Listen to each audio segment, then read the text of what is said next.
Hello Taurus, Sun, Moon, Rising, and Venus signs. Kamusta kayo? Sana po nasa mabuti kayong kalagayan. Welcome back po sa Star Tarot. Kung bago kayo rito, welcome din kayo. Thank you for your support. I truly appreciate it. God bless you. Retreat. Spoil yourself in the morning mist. Breathe in nature's sweet scents. Ayan. So, maybe this is what you really need right now para na makapag-renew kayo ng inyong sarili.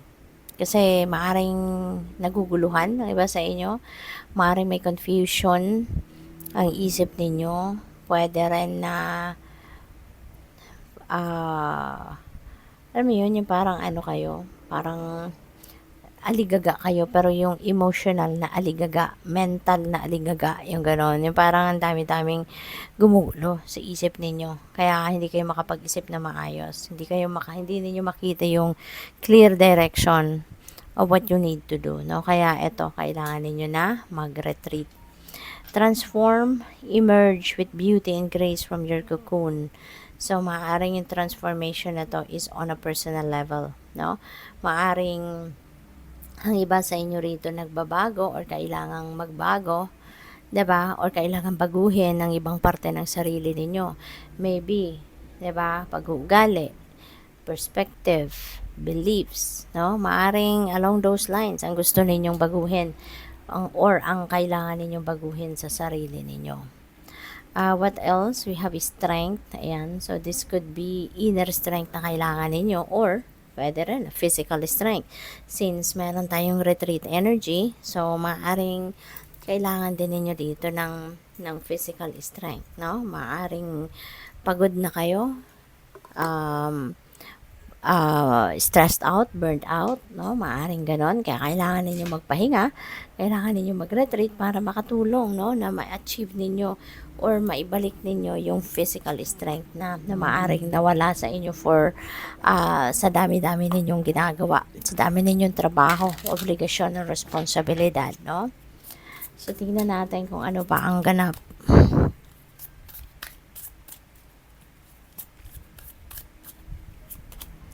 We have Page of Swords, maraming impormasyon ang pwedeng dumating dito, no? Maaring mga balita, inspiration, information, pwede rin na meron dito mga chismis na pwedeng makarating sa inyo. Yung mga ganun ba?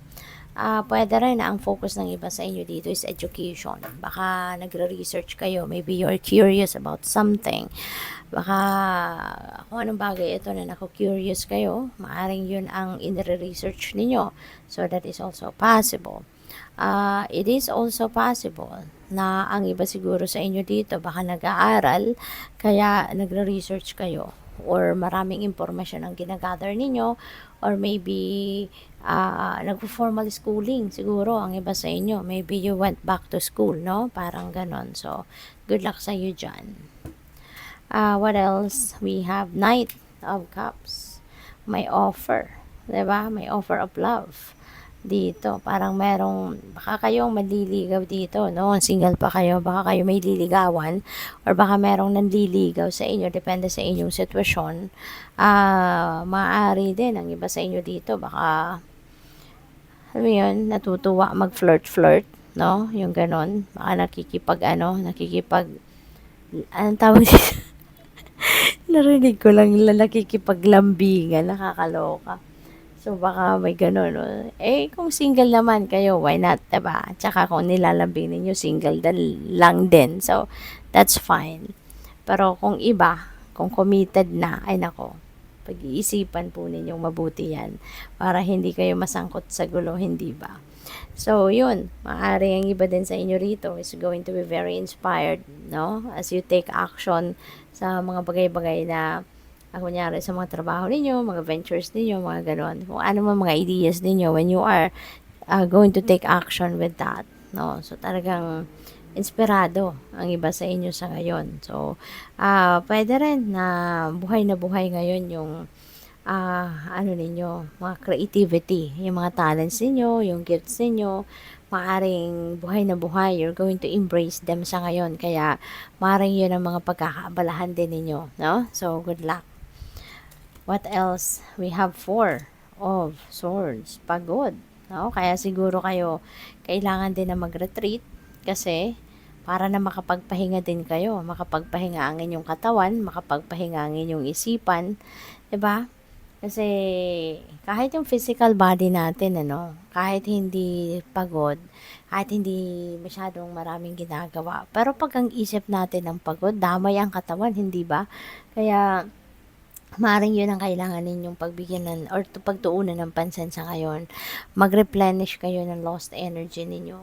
Mag-ano kayo, magpahinga. Okay? Maybe you need quality sleep. Always remember, no, na yung sleep, yung quality sleep, kailangan natin. Importante yun. Kasi during sleep, tsaka lang yung body natin nagre-recuperate eh. Doon lang nagre-renew yung mga cells ng katawan natin. Kaya kailangan natin quality sleep, no? So, lalo-lalo na kayo, baka burnout na kayo, energy drain kayo. Kaya, kailangan ninyong ibigay yan, ibalato nyo yan sa sarili ninyo, okay? Na magpahinga. We have temperance. Ayan. Maybe kailangan mo ng balance. Okay? You need to bring the balance back in your life para nang sa gayon, lagi kayong makakapagbigay ng oras sa lahat ng bagay. 'Di ba? At hindi kayo mababurnout. Kasi when you are, kung equally divided ninyo yung oras, alam ninyo yung priorities ninyo, balance ang lahat. Wala kayong manineglect. Wala kayong maiiwanan, wala kayong mau-overlook. So, walang stress, 'di ba? Hindi kayo mai-stress kasi wala kayong hahabulin, wala kayong mamadaliin, yung mga ganoon. Kaya you really need, no, to bring the balance back in your life. Okay?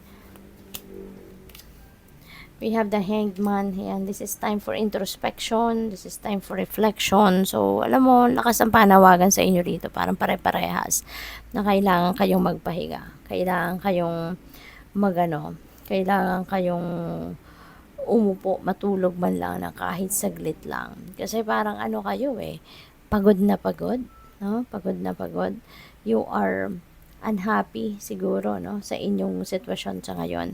It's maybe because, 'di ba, kung aligaga kayo, syempre nai-stress kayo. Kaya hindi kayo naging masaya sa inyong sitwasyon. Say you don't even have time for yourself. You don't even have time to socialize. You don't even have time to unwind, 'di ba? So, ayun, ibigay ninyo yun sa sarili ninyo. Ipagpahinga ninyo yung katawan at ang iyong isipan. And for sure, when you are replenished, when you are rejuvenated, magiging masaya na uli kayo, tataas na uli yung vibration ninyo, and you will be happy. So, good luck. Thank you for watching. Love and light. Namaste.